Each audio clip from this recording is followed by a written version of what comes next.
charge. Sa pagpapaligo, pagpapakain sa iyo, free of charge. Sa paghahatid sa iyo sa inyong eskwelahan, free of charge. Suma total, free of charge, libre lahat. Medyo na-touch ang kanyang anak. Sabi niya sa kanyang ina, I love you very much. Ma'am, ginawa niya ang kanyang statement of account at sinulat niya, paid in full.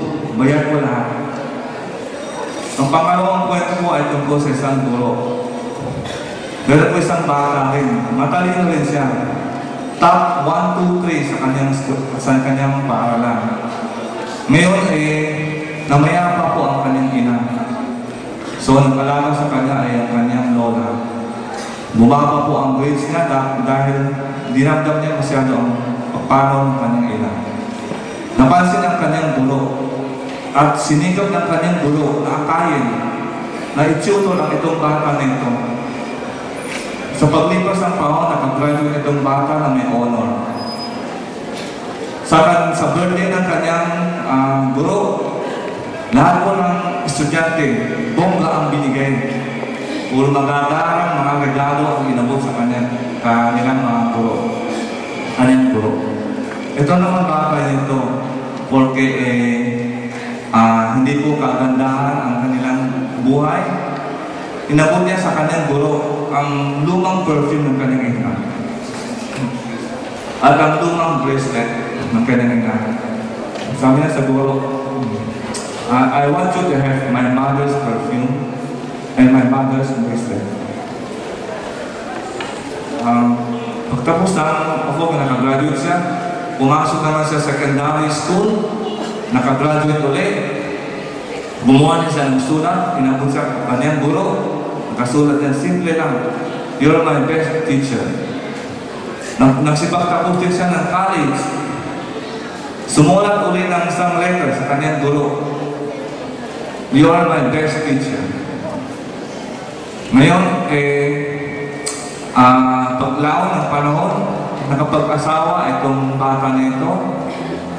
At in-invite niya itong guro na ito, personally. Dumating ang itong guro sa kanyang araw ng kasal.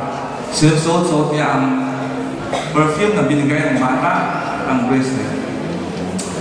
Sabi ng teacher sa kanyang estudyante. Sabi ng bata sa kanyang guro, you're still my best teacher all my life.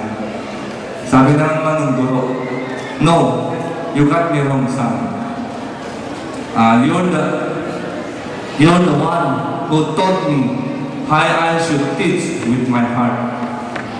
Ganun po ang sagot ng guro. Anong lesson na kukuha natin sa itong dalawang istorya nito? Walang katumbas ang pag-aalaga, pagmamahal at kalina ng ating mga magulang at ating mga guro sa mga bata, sa mga kanilang estudyante, kanilang mga anak.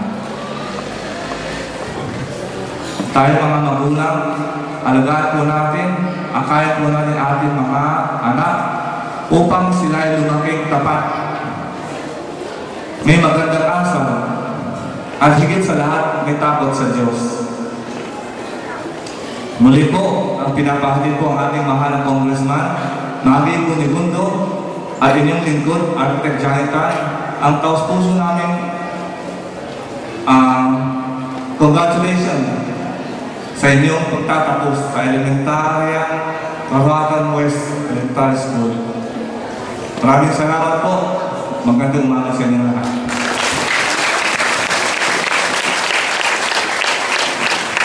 Maraming salamat po, Architect, sa inyong mensahe at pagbati sa mga batang nagsipagtapos. Ang panumpanang katapatan, gagampanan ni Dayan M. Aberde, batang nagtamo ng pangatlong karangalang bangkit.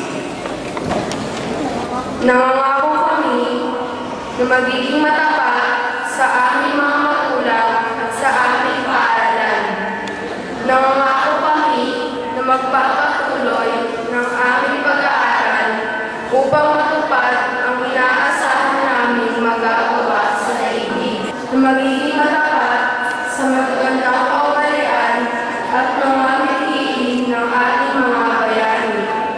Nangangako kami na magsisikap sa pagpapatatag ng mga layunin ng ating bansa sa ilalim ng pagtangkilik ng buong may kapal at ng ating pamahalaan. Ipinangangako namin ang aming lakas at ang aming buhay upang makalikha ng isang dakilang bansa sa panig na ito ng daigdig ang Pilipinas.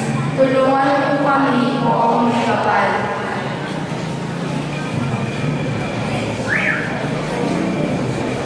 Pangwakas na awit, awit ng pagtatapos, alay at handog sa atin ng mga batang nagsipagtapos, nasusundan ng himno ng paaralan sa pagkumpas ni Binibining Mirna H. Virgenes.